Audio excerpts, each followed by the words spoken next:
दाखवले. भक्तिबंध म्हणजे ब्राह्मणांचा छळ, ब्राह्मणांचा छळ म्हणजे पापाचं उच्चतम शिखर, आणि पापाचं उच्चतम शिखर गाठल्याच्या नंतर यांचं मरण काळ. आणि हीच अपेक्षा मला आहे नरकेशी. अरे ज्या हाताने शस्त्र माझ्या मानेला लावलास त्याच हातावर जखम नाही करायला लावली, नारद हे नाव सांगणार नाही.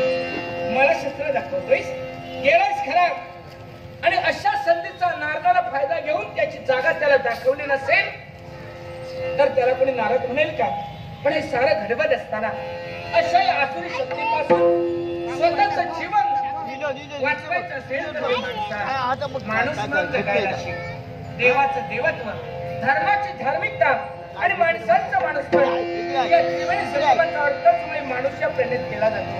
आणि तोच माणुसकीचा धर्म ज्याने आत्मसात केला आणि जो माणसाप्रमाणे वागला ना तोच खरा माणूस. हे माणसा, अरे ज्यावेळी माणूस म्हणून जन्माला आलास ना त्यावेळी कसारे आलास, माणसाची कर्तव्य पूर्ण करशील. इहलोकीची यातना संपून परलोकी जाणार आहेस, जात असताना कसा जाणार आहेस हे ज्याला कळलं ना तोच खरा माणूस. वेड्या, अरे जसा आलास ना तसंच तुला प्रश्न माघारी जायचंय, माघारी जायचंय, माघारी जायचंय. नारायण तसा जाशील